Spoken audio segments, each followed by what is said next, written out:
Terus niki kula mulai saking penjelasan nggih kias ali. Kias ali itu analogi kias nggih, analog dados tenggene ilmu-ilmu usul fikih itu ada kias itu kan kias aulawi dari bawah dikiaskan ke yang lebih apa? Atas. Ada kias setara namanya kias musawah setara. Ada kias fahwal khitab, maknanya ya orang pasti sadar kalau maknanya seperti itu. Sampean saya kira budaya, jawab mohon biasa mau. Budaya pantas, pinter pantas jawab. Kalau bolak-balik ngaji menerangkan. Kita ini hidup itu menjadi tahu apa malah menjadi tidak tahu gara-gara hidup. Nah, aku mari ke goblok sih, ora oleh. Gara-gara hidup menjadi tahu. Yo, ora sing bener gara-gara hidup menjadi tidak tahu. Kowe goblok itu sebab apa? Sebab tahu apa sebab tidak tahu? Wes gak polling gak apa-apa. Ayo 02 sik pira sebab tahu. Ini yang syukuran. Awal. Hidup itu menjadi tahu menjadi tidak tahu. Kowe Mas 01 ya. Oh. Menjadi tahu. Nah kowe tengah-tengah. Wong loro padha ora jelas ya, cara kowe. Ndak tahu. Berarti menang 0 pira. Biasa. Tawari ilmu hakikat ya. Jadi awal syaratnya jadi wali. Meskipun jadi wali ku yo angel tapi tak warai mukadimah ya napa. Jadi nak bar iki ya urung wali cek apa? Mukadimah. Ndak sekarang misalnya gini, saya mau minum teh. Jadi saya melihat teh. Saya minum teh. Karena saya fokus minum teh terus anak saya main di sekeliling saya, anak saya kecil misalnya. Terus jatuh. Saya ini dianggap bodoh kan? Bodoh kan, gara-gara mau minum teh fokus saja, membiarkan anak jatuh. Yang andai kan saya tidak fokus minum teh, mungkin anak saya terkontrol. Terus ngerti ada cilik kan potensi apa. Begitu juga dunia. Gara-gara kita delok babunan ayu-ayu, delok gemerlapi dunia politik, delok hal-hal yang enggak penting, akhirnya melupakan hal yang penting. Sekarang misalnya Allah itu Ar-Razzaq, pemberi rizki, Allah itu Al-Mudabbir sing ngatur dunia. Gara-gara Fauzi terus meyakini satu makhluk apa yang nyelametno Indonesia. Ini kan dari iman kepada Allah menjadi iman kepada itu tidak boleh sih. Iman ya mbek pangeran. Jadi dunia itu biasa wae. Oh, nomor manusia kok iso nentokno. Cuma ya tetap berorganisasi secara duniawi, tapi tetap sih menentukan. Iki rungono tenan awas. Nah karena kita hidup maka menjadi tidak tahu. Kita tahu itu menjadi tidak tahu. Surgono engkau nanti tak terangkan sekian dalil dari Quran dan hadis. Gara-gara saya fokus minum teh, terlena mau ngopi, wah sena isu-isu ngopi. Gara-gara terlena itu anak saya jatuh, menjadi tidak tahu. Begitu juga dunia. Makanya Allah sering memberi nasihat, fala taghurrannakumul hayatud. Kamu jangan tertipu oleh kehidupan dunia. Ibaratnya Allah ning pinggirem, dat paling penting, paling pokok. Tapi kamu abaikan.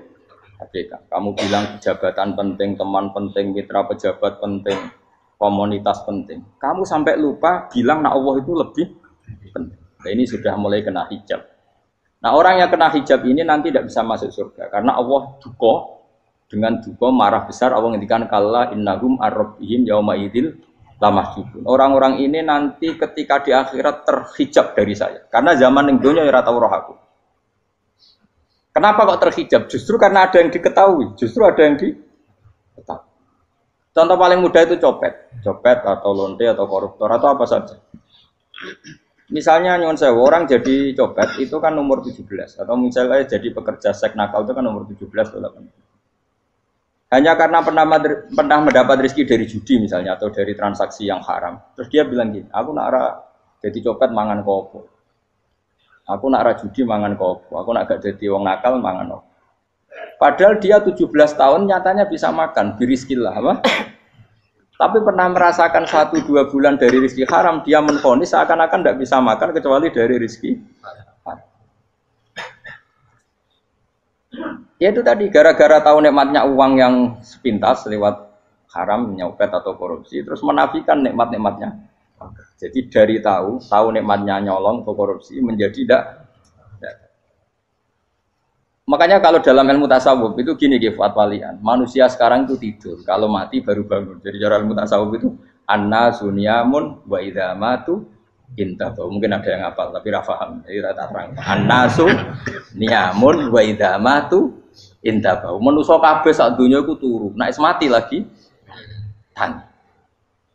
Mergo kena wis mati iku lagi roh, jebule sing hak tenan iku sujud ning pangeran. Sing hak tenan iku subhanallah walhamdulillah. Sing hak tenan iku muni Allahu akbar. Kae zaman ning donya dintekno kowe ngomong, "Nu Amerika super power." Kenal presiden penting, kenal menteri penting, kenal kiai gede penting. Iku mbok entekno. Barang-barang sing cara akhirat gak mendesak mbok entek. Wong nak ramangan mati, nak ra duwe gaji sumpek. Pensiun sumpek. Hal-hal nanti setelah di akhirat kamu hanya tahu satu kalimatul haq, yaitu kenangan terbaik kamu di dunia itu sujud. Jika kamu getun ketika hidup tidak pernah sujud. Makanya kata Rasulullah nanti kamu tahu ketika di akhirat hatta takuna sajdatul wahidatu khairan minad dunya wa ma fiha. Sehingga kamu nanti tahu bahwa sujud satu kali itu lebih baik ketimbang dunia dan sisinya. Karena ternyata setelah kamu di akhirat yang layak jadi poin kamu hidup di dunia itu hanya apa? Sujud. Nah, yang dunia kan WA penting, HP terbaru penting, babonan penting, mutra penting, ngomong terus berjuta-juta kalimat. Hanya karena kamu hidup. Tahu saya mati, kau ngerti, kau kabeh dak. Maka ilmu kamu itu setelah mati, lagi ilmu terlambat.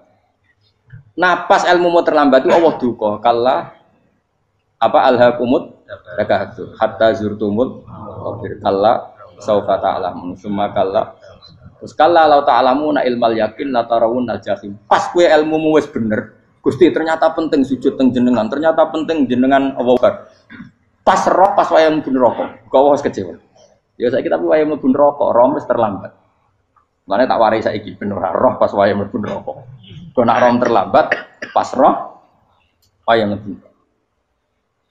Sehingga ketika Allah melehno wong kafir, melehno itu mencibir orang kafir. Kata Allah begini. Ini mungkin yang hafal Quran bisa dicek lagi.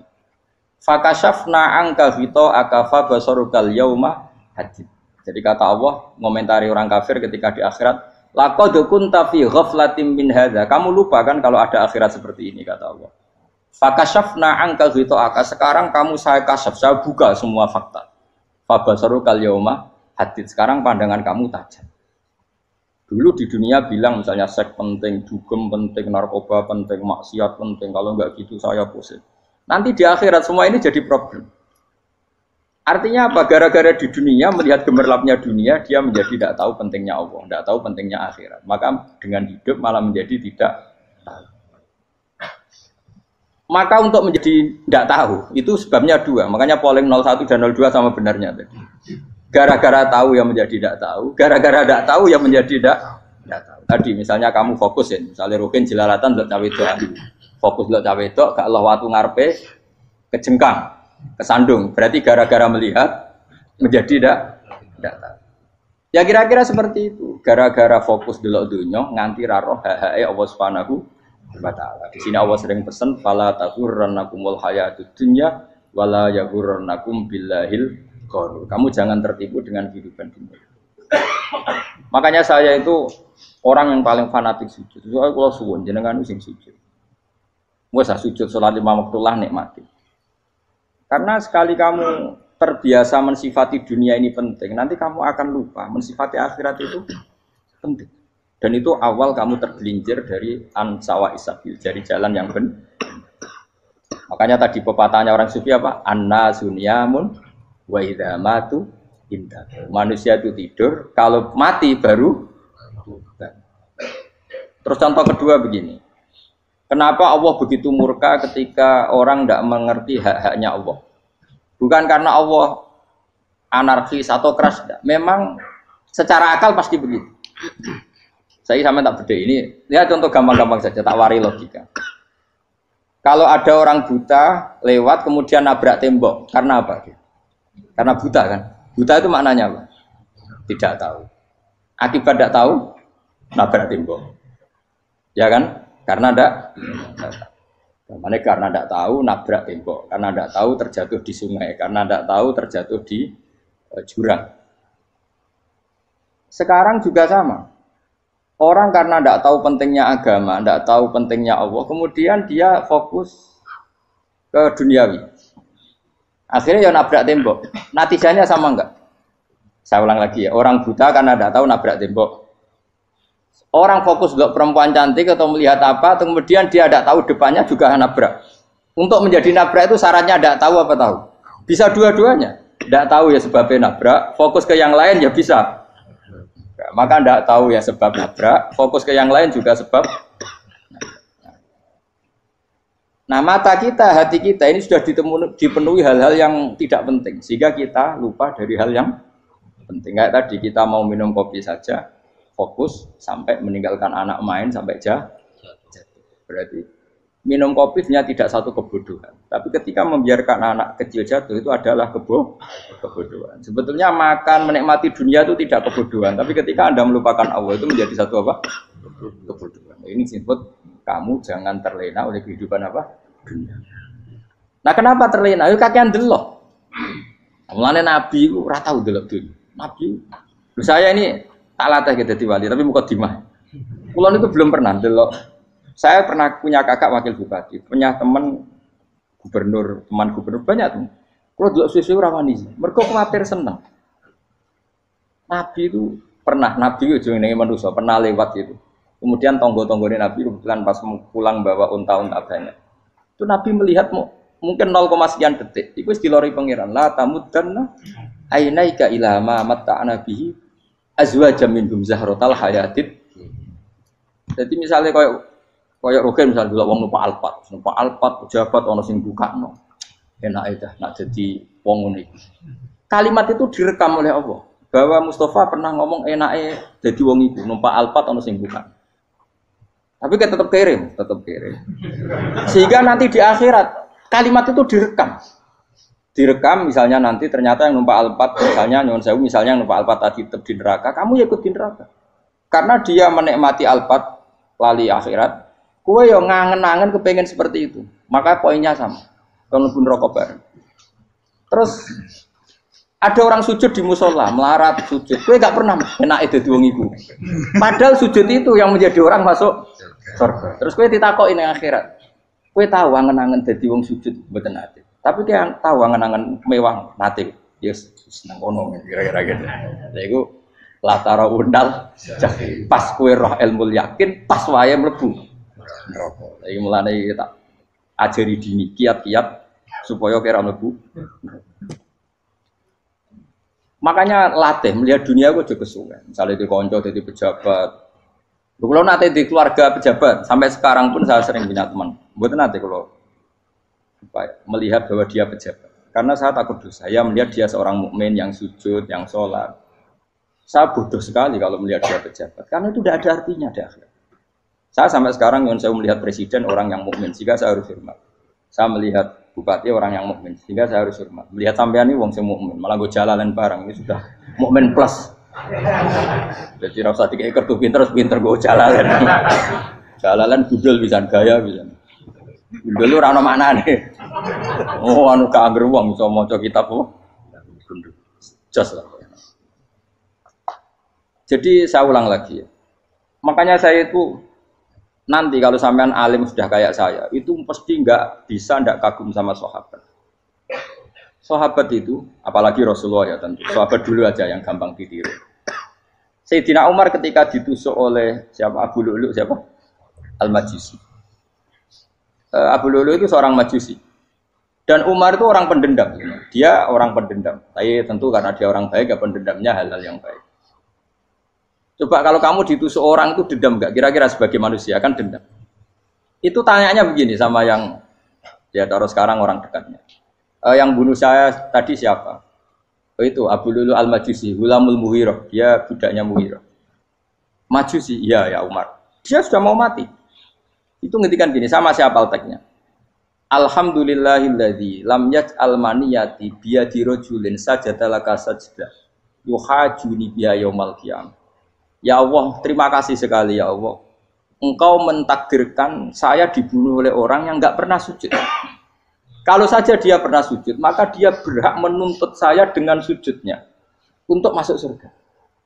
Artinya gini, kalau dia ditusuk orang yang pernah sujud, misalnya Sayyidina Umar kok ditusuk oleh Ruhin, kemudian Umar masuk Ruhin masuk neraka, aku tetap wedi Gusti. Iso wae sujudnya dia menjadikan nggak berhak masuk neraka.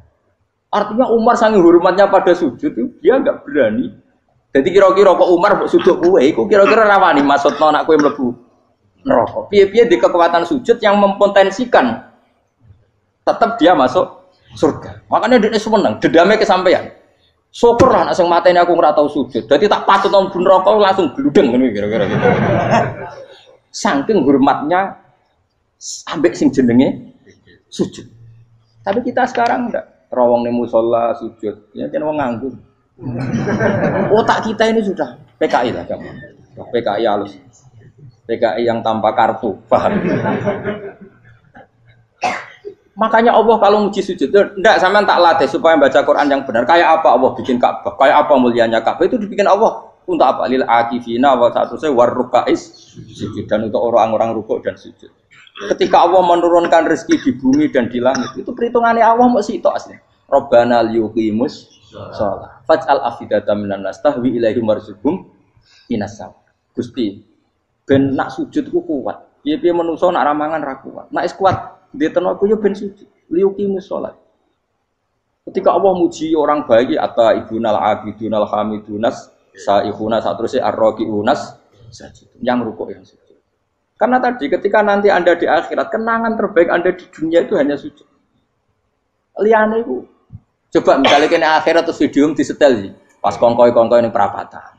Bariku nglamunem disetel. Mungkin jadi pegawai negeri, ngayal gajinya sakmene, engko sakmene gue ayo, wan terekam kabeh. Oh rai sini wong. Terus tokoh idola sing duwe wae sing tumpakane Alfa di sekretaris saya. Iku mbok nang utekem iku berpuluh-puluh tahun. Dan itu jumlahnya poinnya misalnya 100.000. Bareng idol anu Kanjeng Nabi mau 10%, cuma gayanya mau sholawat, tapi sebetulnya agak tahu bayangno ini miskinan Mbak Amit nih miskinan. Gayanya mau sholawat tapi teke ora tahu pengen melarat koyo. Itu direkam. Makanya dari Habib-habib sing alim-alim niku almar'u ma'aman ahabba hada targhib wa tarhib. Kita ini kan sering dimotivasi mubalik. Mubalik itu kan saya naik dhewe nang. Harus pokoknya seneng Nabi swarga. Dari Habib-habib sing alim nak ngritik, masalahnya dhewe mu almar'u ma'aman ahabba. Wong dibarengno wong sing disenengi. Apa kamu bisa menjamin seneng Nabi saudure seneng wong-wong itu? Jangan-jangan kita lebih berkeinginan seperti orang tertentu yang kaya raya, yang terkenal, yang hebat. Meskipun kue oleh sana muni seneng Kanjeng Nabi. Jangan-jangan status cinta kita terbukti ke orang itu. Iya toh, misalnya gambarnya pasang neng kamar, puas. Partai, uang, kuasa. Terus kue nyumbang masjid nyuwun sewu mau 50.000. Tapi bareng nyumbang untuk kemenangan orang itu 10 juta. Nyebut wong itu satu hari 100 kali. Nyebut Nabi pendak sholat. Bareng dihitung, dipoling mbek malaikat. Disurvei buat dipoling orang-orang pokoknya. Dengan cara begini status senangnya orang ini ke siapa? Ya, ono pengajian sholawatan nyumbang 50.000. Nanggo pemenangan. Harus sudah. Diundang hayya ala sholah melakukan ngenteni komat. Tapi nak diundang acara kampanye teko ngarep sedurunge 2 jam. Dari sekian di polling, terus kadar cintamu ke siapa coba? Dari sekian indikator misal cara polling. Jangan-jangan diputuskan lebih seneng ke itu. Ya sudah almarhum aman. Apa? Makanya kata orang-orang alim almarhum apa? Orang itu terserah disenengi. Masalahnya kita tidak ada jaminan lebih seneng Nabi. Ya ora ono jaminan ya saya sampean misalnya. Hitung dhewe-dhewe ora usah meneng terus kok wedi dosa wis kadung dosa iku wis kadung. Makanya Sufyan Ats-Tsauri itu dadi wali ku mangsa mergo ibadah akeh mboten. Sufyan Ats-Tsauri gurunya Imam Syafi'i. Dadi wali ku sederhana. Sama tak ceritane orang-orang jadi wali dengan cara yang sederhana. Tapi kan niru copy paste ya, artinya ora apa ya, KW lah. Kalau niru enggak apa-apa, tapi KW kebaikan. Sufyan Ats-Tsauri itu ditanya, "Kenapa kamu sedekat itu sama Allah dan Anda keramat?" Jadi resepnya begini, Dok.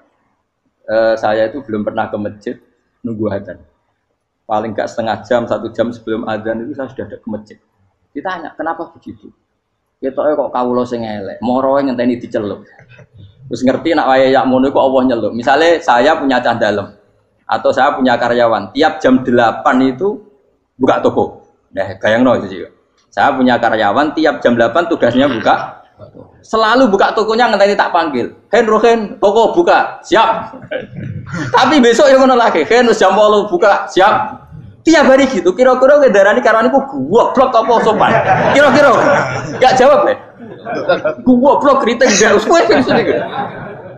Nah, Sofyan Asori tidak mau gitu. Wis ngerti nek Allah ya mono wayahe manggil. Dadi ya kerja mali wis ning kono. Dadi nek Allah hayya ala sholat pun Gusti. Hayya ala sholat pun teng mriki. Iku sudah dadi wali. Oh, iku saya buat tiru tapi kawe lho, enggak masalah, tapi ini kan resep, no. Lho mangkel lo gak kira-kira. Ana karyawan tiap jam 8 kon buka toko. Selalu marane ngenteni di pagi. Jadi wali dulu tuh punya cara muamalah sama Allah tuh luar biasa. Ya ora usah mbok tiru terus kemen dadi wali wis ra iso kadung salah. Biasa wae. Aku lah nganti saiki ya biasa wae. Aku mau masjid ngenteni mek kumat ya biasa wae. Tapi aku kan iso dadi wali lewat jalur liya lah aku ya. Jalurku kan akeh. Mulang ya mari wali, sabar ning coba ya mari wali. Jane ana jalur fikir ya mari wali. Tapi kan loro, fikir loro.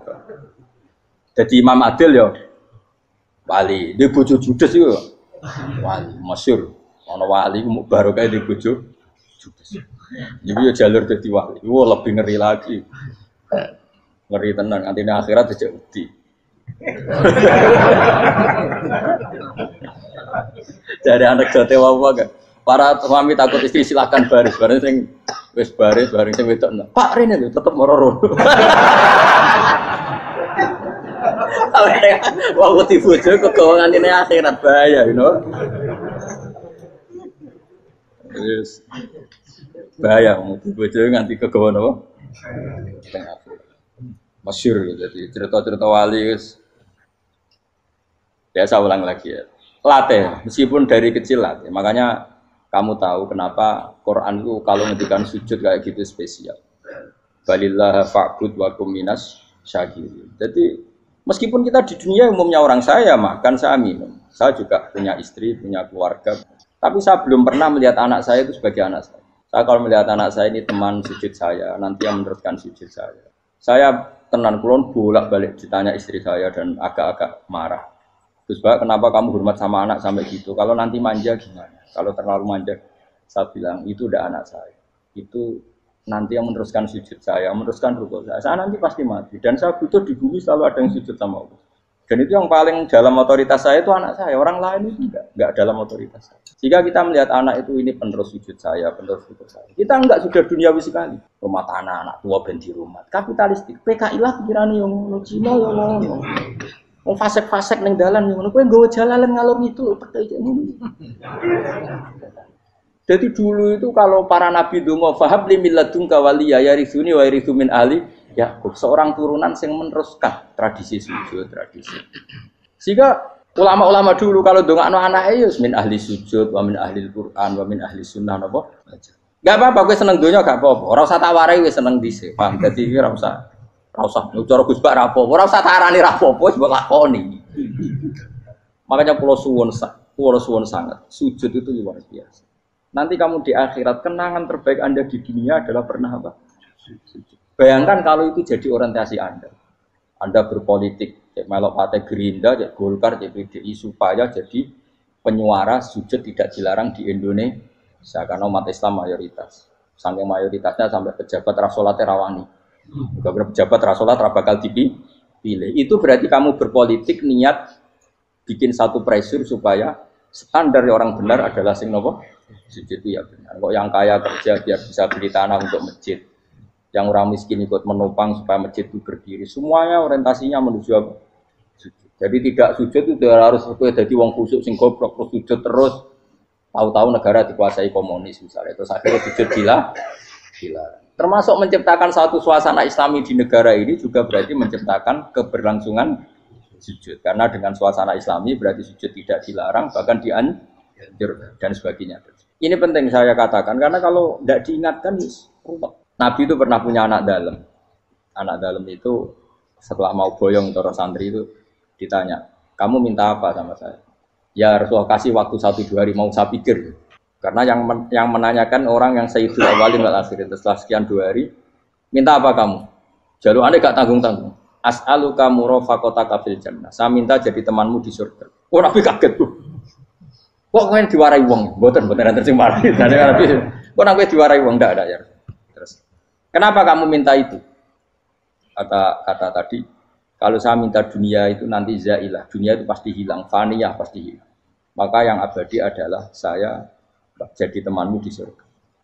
Tapi apa kata Rasulullah Jabir? Fa'inni ala nafsika bikasrotis sujud. Ya sudah kamu bantu saya, kamu memperbanyak sujud. Kayak apa? Nabi pun mintanya fa'inni ala nafsika bikasrotis sujud. Saya bantu untuk menolong diri kamu memperbanyak apa? Makanya di pertama surat turun itu ada wasjud, kamu bersujud dan kemudian mendekatlah kepada Allah.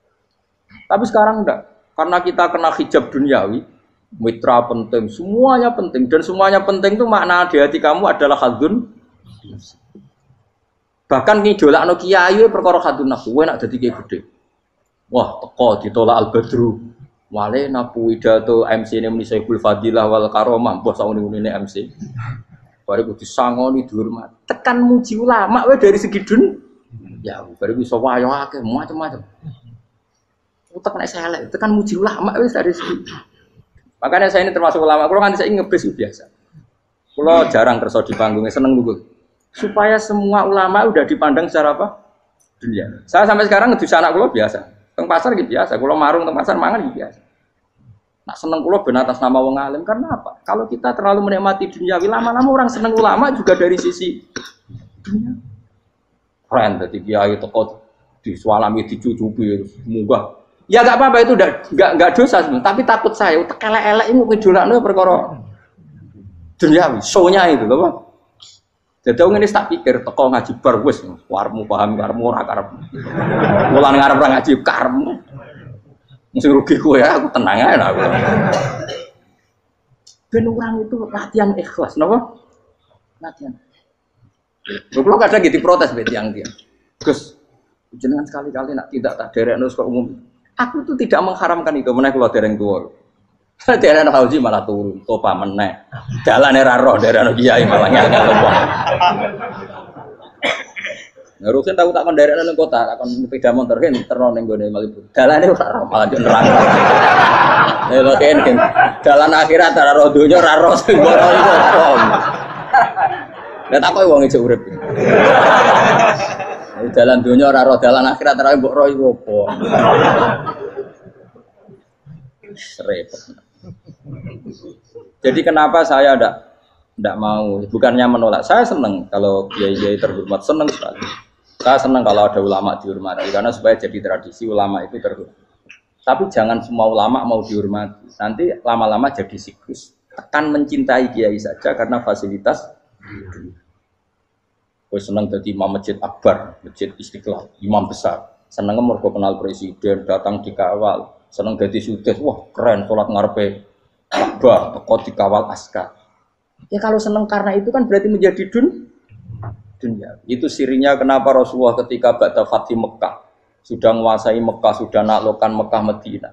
Nabi itu satu hari terbiasa mau sarapan saja kadang nggak ada yang dimakan. Tanya ya Aisyah apa saya bisa sarapan? Enggak ya Rasulullah. Ya sudah saya tak puasa. Supaya tetap terkontrol bahwa umatnya mencintai beliau bukan karena kebesaran. Itu Rasul. Itu setelah periode Mekah loh, jangan kira itu periode Medina. Apa? Itu periode apa? Medina loh. Periode yang setelah Nabi punya segala. Tapi Nabi tetap seperti itu.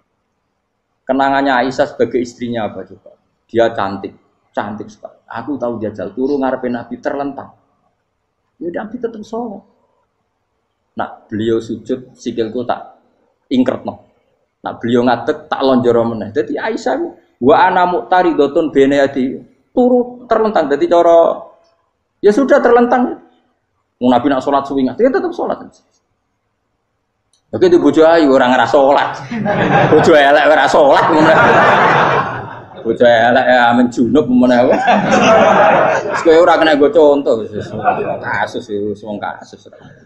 Kowe di bojo ayu prawan turu karep pusing sholat ora bos misale lho. Pemene wong jegoten wae tambah over. Mustofa kalau orang nyek jegoten liyane ora usah tersinggung. Mergo nak nyek wong akeh dosa, nak nyek wong sitok ora. Misale dosa tak hitung mau ke sore. Aku nyek dosa sitok, mulang ganjarane 10. Cek susu piro? Cek sarplus ngerong dagang cek. Cek badi. Iku enak adene ra ikhlas. Ra ikhlas aku yo ra ikhlas ilmuku, malah lara. Malah neraka ping 13 sebenarnya. Makanya ini dipikir, saya ulang lagi, harus dipikir secara matang-matang bahwa kita tidak boleh terlena oleh kehidupan dunia. Menjadi bodoh kan Anda minum teh, kemudian anak Anda jatuh di pinggir Anda. Paham? Nah, sekarang menyangkut mukjizat. Ini masih tentang ayat ini, nanti sampean tahu logikanya. Tak beda, tidak jawab satu-satu aja. Karena iman sarannya harus tahu. Fa'lam itu tak tahu. Fa'lam annahu la ilaha.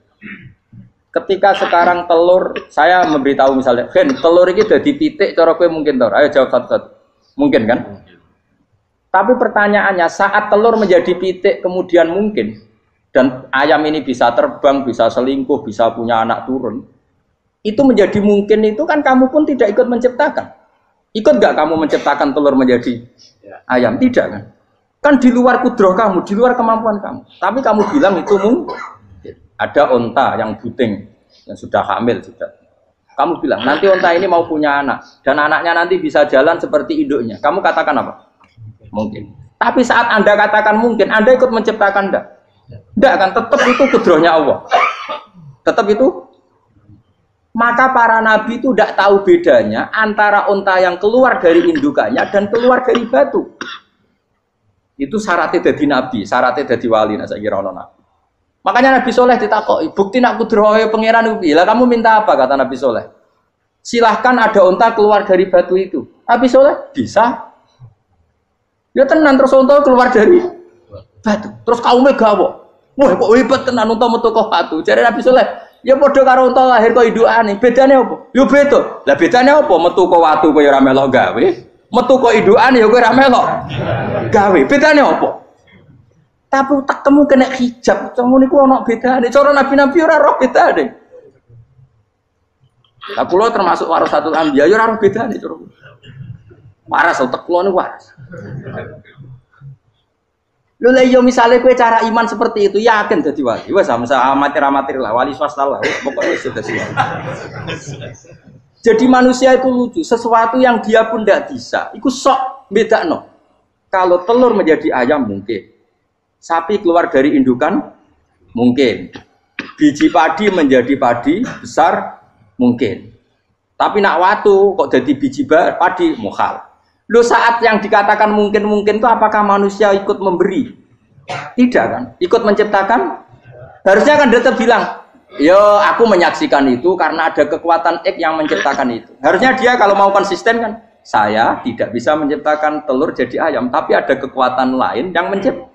Dan saya tidak bisa. Jadi telur keluar dari ayam ya kita tidak bisa menciptakan.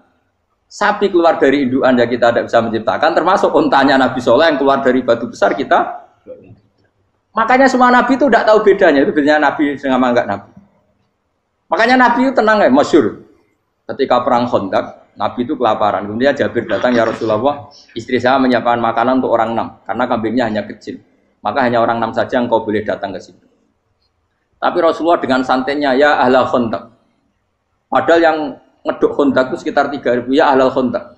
Halumu ilayya ayo ke Jabir, karena Jabir sona atau aman, bikin makanan untuk kalian. Itu 3.000 orang. Wah Jabir dimaki-maki sama, sudah bilang untuk orang 6 Nabi, ya apa-apaan orang banyak, itu mesti tidak cukup, kita mana. Nabi santai, bilang ke istri kamu Jabir jangan buka makanan itu kecuali saya. Ya, makanya Nabi matur untuk mengira.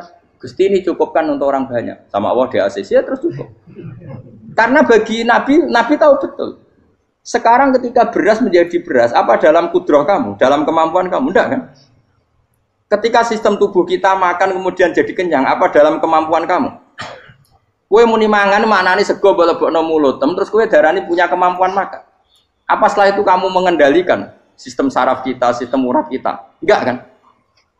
Jadi Nabi ora roh bedane, justru itu jadi Nabi. Karena dia enggak pernah terjebak, Nabi enggak pernah terjebak oleh yang pilih. Makanya cara pangeran wa ma min dabatin fil ardi wala ta'iri yatiru bijanahihi illa umamun amsalukum. Ketika orang kafir minta bukti kudrohe Allah iku apa? Kanjeng Nabi didono manuk. Lah manuk terbang bukti kudrohe Allah. Ya biasa mat manuk terbang, wis suwe nak manuk terbang. Bukti kudrohe ning ndi? Iku tekek wis emper. Lha bukti kudrohe ya kowe ra iso gawe kan? Tapi maksudnya wong kafir bukti kudrohe pangeran ku gawe unta kok watu.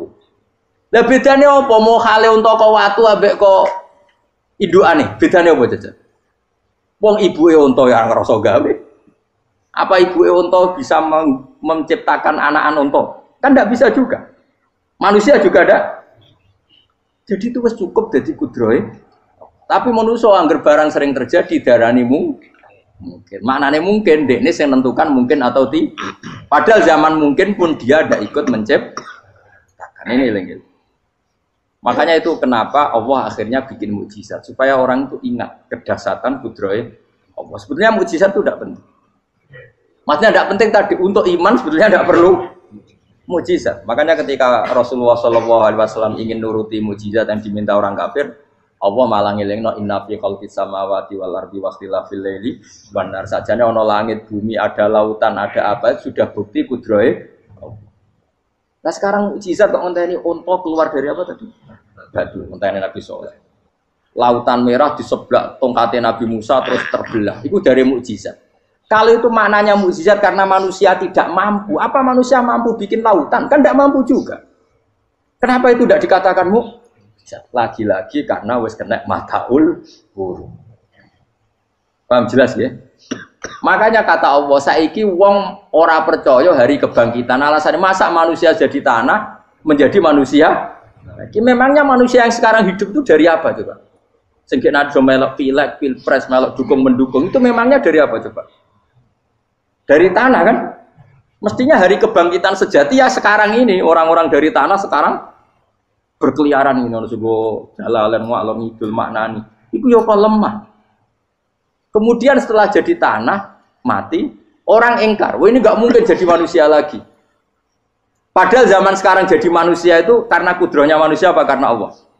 Karena Allah. Dan manusia sekarang dari tanah apa enggak? Dari tanah. Harusnya ya berpikir seperti itu. Kalau kudrohnya Allah bisa menjadikan manusia sebanyak ini dari tanah, tentu Allah tetap mampu nanti setelah jadi tanah menjadi manusia. Itu malah kula nu wedi urip nggih wedi tenan. Karena tadi dari hidup menjadi tidak tahu. Annasamun wa idza matu tidak tahu. Kita semua hanya tidur, setelah mati baru karena baru tersadar. Makanya analogi itu penting, kias itu penting. Ya saya beri contoh berkali-kali saya menyontohkan. Sampean tak warai hujah ulama. Nanti pasti sampean taslim itu pasti nyerah. Kalau kamu disebut jeleknya oleh orang lain, kamu mangkel nggak? Mangkel kan? Itu Imam Ghazali gini, kamu tak kasih resep supaya kalau ada orang mengingatkan kejelekan kamu itu tidak mangkel. Apa itu resepnya? Misalnya gini, di baju saya ini, inna fi thawbika akroban wahayatan. Di baju kamu itu ada kalajengking yang berbisa atau ada ular yang berbisa. Ada orang mengingatkan itu. Kamu terima kasih apa enggak? Terima kasih. Karena ada sesuatu yang bahaya di diri kamu, diingatkan, dan karena diingatkan itu Anda terus bisa menghilangkan sesuatu yang bahaya tadi. Sekarang kamu punya sifat hasud, sifat dengki, sifat riya, sifat-sifat yang buruk. Itu sesuatu yang mencelakakan kamu di akhirat.